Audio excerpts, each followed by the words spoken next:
Welcome to all of you from Augusta NEET classes. अब हम लोगों की पढ़ाई शुरू हो जानी चाहिए क्योंकि आज सीबीएसई का भी रिजल्ट आ गया, आईसीएसई का भी रिजल्ट आ गया और नीट का एग्जाम हो गया। जो लड़के 11th में गए हैं या 12 में गए हैं उनको अपनी प्लानिंग के तहत स्टडी शुरू कर देनी चाहिए, जिससे दिसंबर तक पूरी की पूरी पढ़ाई कवर हो जाए, समय रहते हैं। इसलिए सोने की जरूरत नहीं है। लक्ष्य या अपना गोल सेट करने के बाद आप अपनी प्लानिंग के तहत काम में जुट जाना चाहिए, क्योंकि काम जो है वो काम वर्क इज वर्शिप, और उसको हम जब तक टारगेट ओरिएंटेड काम नहीं करेंगे सक्सेस नहीं पाएंगे। 11th हो या 12 का, चाहे बोर्ड का एग्जाम हो या नीट का एग्जाम हो या क्विट का एग्जाम हो, दोनों में हमारे जो सिलेबस है महत्वपूर्ण है, वही हमारा गोल है, वही हमारा टारगेट है।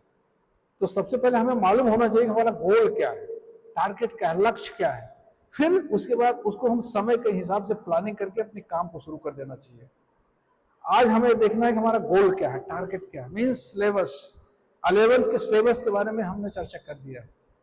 आज हम 12 का सिलेबस एनसीईआरटी बेस्ड जो है वो बोर्ड के एग्जाम में भी, सीबीएसई के भी एग्जाम में, आईएससी के बोर्ड के एग्जाम में या नीट के एग्जाम में, क्विट के एग्जाम में, दोनों इंपॉर्टेंट है। तो आज हमको देखना है कि हमारा सिलेबस क्या है, 2024 का सिलेबस, रिसेंट सिलेबस क्या है।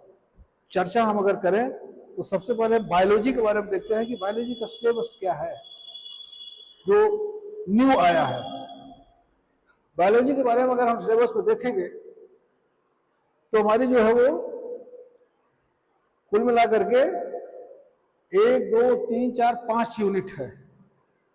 11th में भी 5 यूनिट थी और 12 में भी 5 यूनिट है, यानी 6, 7, 8, 9, 10 ये हमारा यूनिट है। ये 12 का है और 1 से लेकर के 5 यूनिट तक ये 11th का सिलेबस था। 12 के सिलेबस में जो 5 यूनिट है, there are 5 units in 12 class. Unit number first, that is reproduction. 12 की क्लास में जैसे जो बच्चे गए होंगे, उस पहला चैप्टर, पहले यूनिट का चैप्टर है रिप्रोडक्शन। दूसरा यूनिट है वो जेनेटिक्स एंड इवोल्यूशन, बड़ा इंपॉर्टेंट है। हम अगर मार्क्स देखेंगे तो रिप्रोडक्शन में 16 मार्क्स वेटेज। हर यूनिट का वेट क्या है, वेट के हिसाब से हमको ध्यान में रख के चलना पड़ेगा। जेनेटिक्स एंड इवोल्यूशन का सबसे हाईएस्ट वेट है, 20 मार्क्स इसमें आते हैं। आपके नीट के एग्जाम में भी इसमें ज्यादा क्वेश्चन आते हैं, इसलिए जेनेटिक्स एवोल्यूशन को हमें गहराई से और ध्यान से समय ज्यादा इसमें देना पड़ेगा। बायोलॉजी एंड ह्यूमन वेलफेयर में 12 मार्क्स है। 9th में हमारा 9th यूनिट जो है वो बायोटेक्नोलॉजी एंड इट्स एप्लीकेशन में 12 मार्क्स है। इकोलॉजी एंड एनवायरनमेंट, इसमें हम देखेंगे हमारा 10 मार्क्स है। इसका वेटेज है 5 यूनिट्स। 12 क्लास में याद होना चाहिए हमारा सिलेबस क्या है। पहला सिलेबस क्या है, पहला यूनिट रिप्रोडक्शन, दूसरा है जेनेटिक्स एंड इवोल्यूशन, और तीसरा यूनिट है बायोलॉजी एंड ह्यूमन वेलफेयर, चौथा है बायोटेक्नोलॉजी एंड इट्स एप्लीकेशन, और लास्ट में 5th है इकोलॉजी एंड एनवायरनमेंट। इसके सबको मार्क्स भी दिए गए। थोड़ा सा डिटेल अगर हम इसके सिलेबस को देखें, एक एक पॉइंट्स में क्या पड़ता है, जैसे अगर हम रिप्रोडक्शन में देखेंगे तो इसमें चैप्टर 2 में है sexual reproduction in flowering plants. पहले भी था, आज भी है, इसमें कोई चेंज नहीं है। Sexual reproduction in flowering plants, उसमें फ्लावर का structure, development of male and female gametophytes, pollination है, टाइप्स, एजेंसी एंड एग्जांपल्स है, outbreeding device, pollen pistil interaction, double fertilisation, post fertilisation events, developments of endosperm and embryo, development of seed and formation of fruit, special modes of apomixis, parthenocarpy, polyembryony, significance and seed dispersion and fruit formation. ये आपको sexual reproduction in flowering plant से पढ़ना पड़ेगा। ये points है, topics. आपके NCERT में पूरा डिटेल है, इसमें नो चेंज, पूरा का पूरा ये टॉपिक वार, यूनिट वार हमने आपको बता दिया। दूसरा अगर हम देखेंगे ह्यूमन रिप्रोडक्शन में तो sexual reproduction in flowering plants, और दूसरा है human reproduction, chapter 3 male and female reproductive systems, microscope anatomy of testis and ovary, gametogenesis, spermatogenesis and oogenesis, menstrual cycle, fertilization, embryo development up to blastocyst formation, implantation, pregnancy and placenta formation, parturition and lactation, यहां तक है आपका human reproduction. इतने topics 1 to 1 हमको पढ़ने की जरूरत है, एनसीईआरटी में बहुत बढ़िया से लिखा हुआ है। उसके बाद 4th चैप्टर है रिप्रोडक्टिव हेल्थ में हमें क्या पढ़ना है, needs for reproductive health and prevention of sexually transmitted disease, birth control, need and methods, contraception पढ़ना है and medical termination of pregnancy, MTP जिसको बोलते हैं, अमीनोसिंथेसिस पढ़ना है, infertility and assisted reproductive technology, IVF, GIFT, elementary idea for general awareness. ये हमें पढ़ने हैं 3 चैप्टर्स। रिप्रोडक्शन में 3 चैप्टर्स है जिसका हमको 6 यूनिट है, sexual reproduction in flowering plants, human reproduction and reproductive health. ये हमारा रिप्रोडक्शन का चैप्टर कंप्लीट हुआ यूनिट। उसके बाद 6 यूनिट में आएंगे जेनेटिक्स एंड इवोल्यूशन में क्या क्या पढ़ना है, principles of inheritance and variation, इसमें हेरिडिटी एंड वेरिएशन है, मेंडेलियन इनहेरिटेंस है, डिविएशन ऑफ मेंडेलियम है, इनकॉम्प्लेंट डोमिनेंस है, कोडोमिनेंस है, multiple alleles, inheritance of blood groups, pleiotropy है, elementary idea of significant inheritance, chromosomes theory of inheritance, chromosomes and genes sex determination in humans, birds and honeybee, linkage and crossing over पढ़ना है, sex linked inheritance पढ़ना है जिसमें haemophilia, colour blindness and Mendelian disorders in humans है। उसके बाद thalassaemia पढ़ना है, क्रोमोसोमल डिसऑर्डर्स इन ह्यूमंस में Down syndromes, Turner syndrome and Klinefelter syndromes. ये आपके हैं जेनेटिक्स एंड इवोल्यूशन का बड़ा इंपॉर्टेंट चैप्टर है। नेक्स्ट अगर हम देखेंगे मॉलिक्यूलर बेसिस ऑफ इनहेरिटेंस में, search for genetical material and DNA as a genetic material, structure of DNA and RNA, DNA search, DNA packaging, DNA replication, central dogma, transcription, genetic code, translation, gene expression of regulation, like operon, gene genome पढ़ना है, human and rice genome projects, DNA fingerprinting पढ़ना पड़ेगा।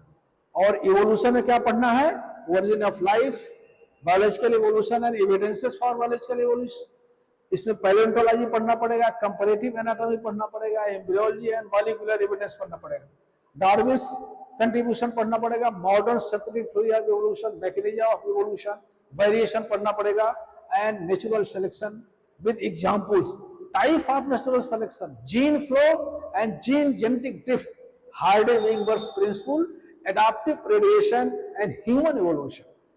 ये genetics and evolution का topics है। ये हमको याद होना चाहिए हमारे क्या गोल है, ये हमारे लोगों के गोल है। यूनिट 8 में है बायोलॉजी एंड ह्यूमन वेलफेयर, इसमें चैप्टर 8 है ह्यूमन हेल्थ एंड डिजीज, इसमें पढ़ना पड़ेगा आपको pathogens, parasites causing human disease, इसमें मलेरिया है, डेंगू है, चिकनगुनिया है, फाइलेरियोसिस है, एस्केरियोसिस है, टाइफाइड है, निमोनिया है, कॉमन कोल्ड है, एम्बियोसिस है, रिंगवर्म है, एंड देयर कंट्रोल भी पढ़ना पड़ेगा।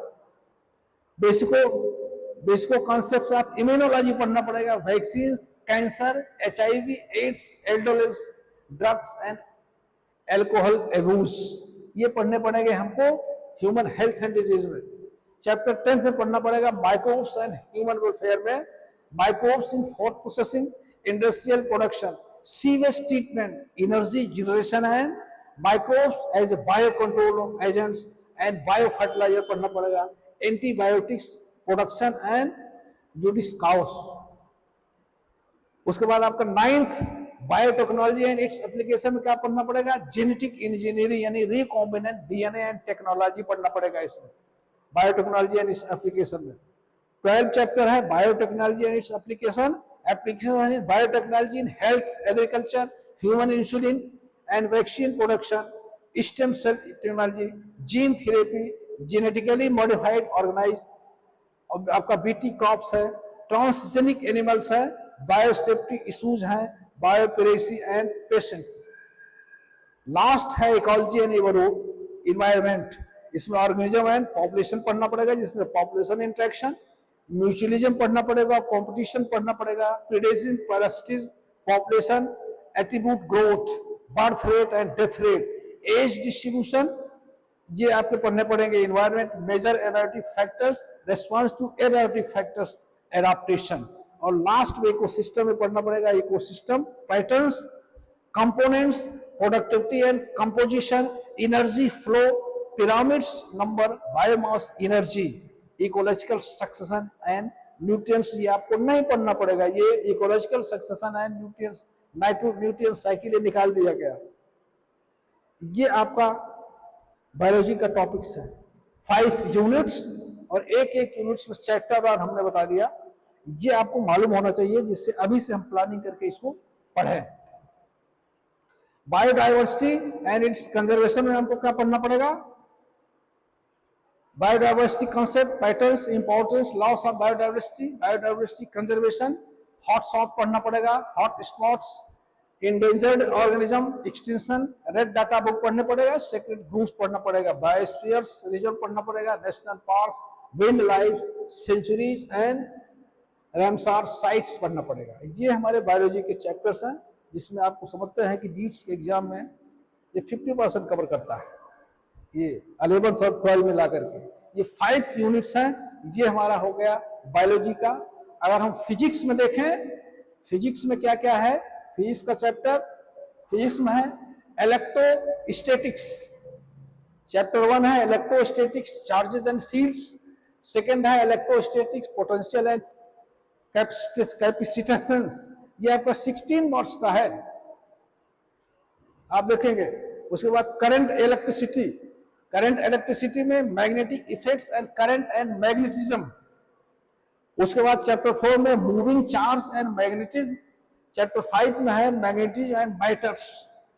उसके बाद electromagnetic induction and alternating currents, इसमें 6 चैप्टर है, इलेक्ट्रोमैग्नेटिक इंडक्शन, 7 है अल्टरनेटिंग करंट्स। आप देखेंगे उसमें इलेक्ट्रोमैग्नेटिक वेव्स, चैप्टर 8 में है इलेक्ट्रोमैग्नेटिक वेव्स, ये मिला करके आपको 17 मार्क्स है।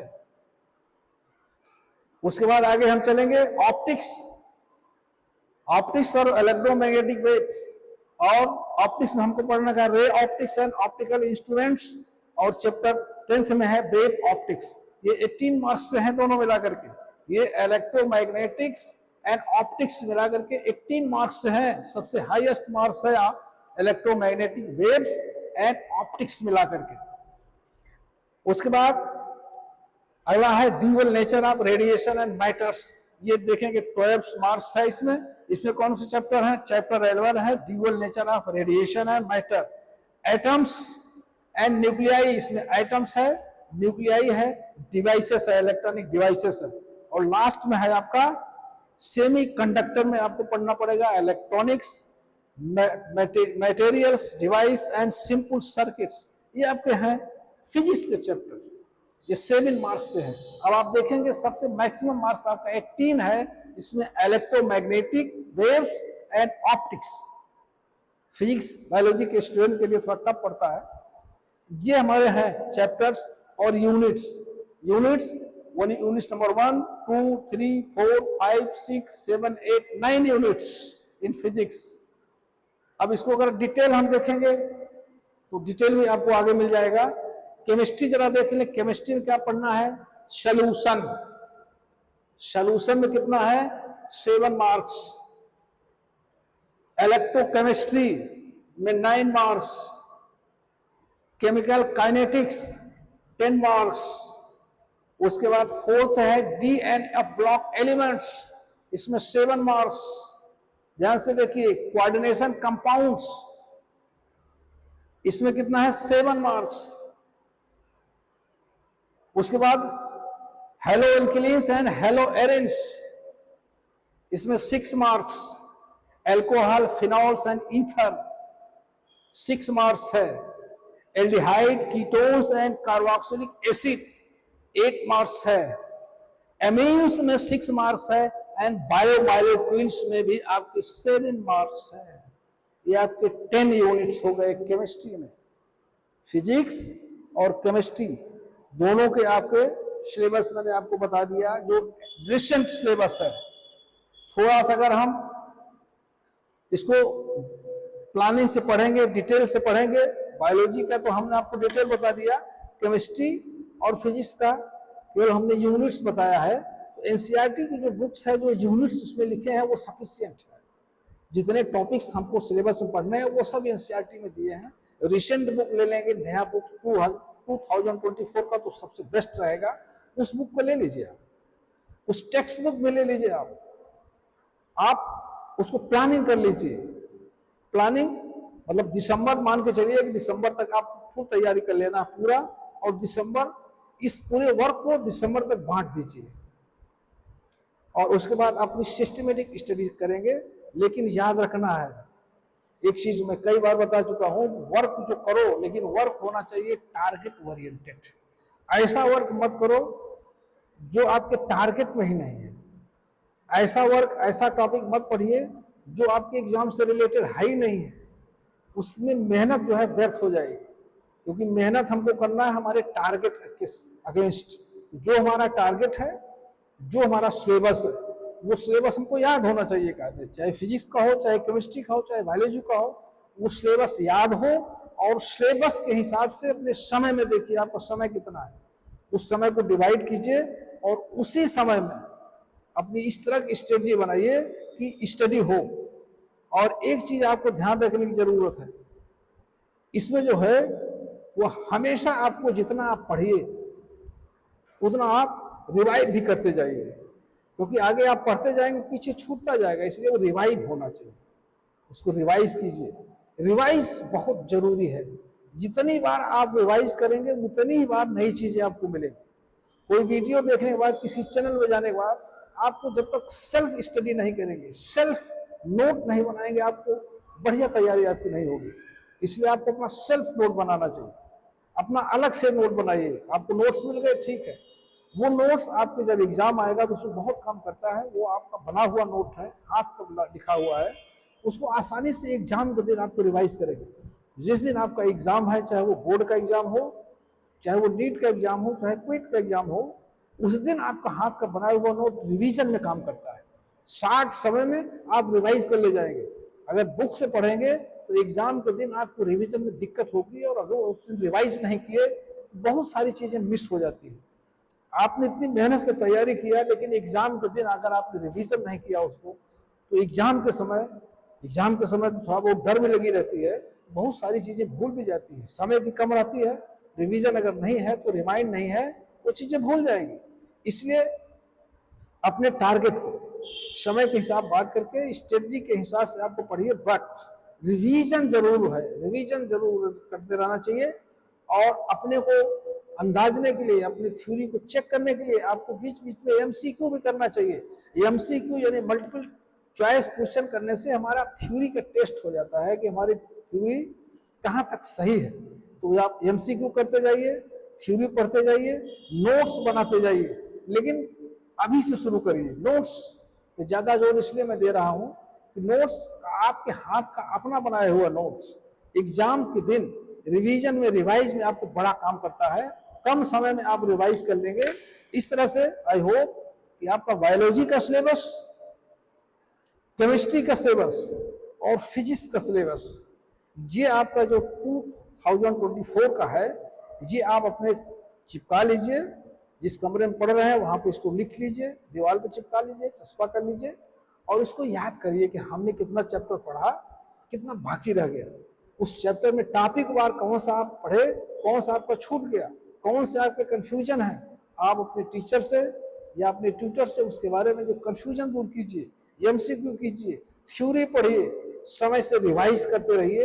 अभी से अगर आप चलेंगे प्लानिंग करके, समय को डिवाइड करते हुए अपने काम में, तो दिसंबर तक आपका प्रिपरेशन फुल हो जाएगा। आप समय को अगर नुकसान करेंगे, समय अगर गंवाएंगे, आज का समय है, आज से ही नहीं शुरू करेंगे तो आपका समय कम हो जाएगा, और हड़बड़ी में आप चीजों को ठीक से नहीं पढ़ पाएंगे।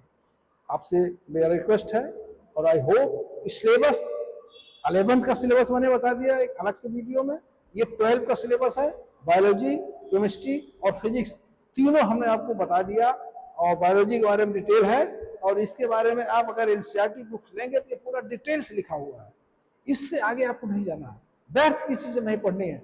व्यर्थ की चीजें पढ़ेंगे तो वो आपके टारगेट ओरिएंटेड नहीं, हमेशा टारगेट ओरिएंटेड काम कीजिए। आपका जो टारगेट है और आपका जो सिलेबस है उसी को रिवाइज करना है। I hope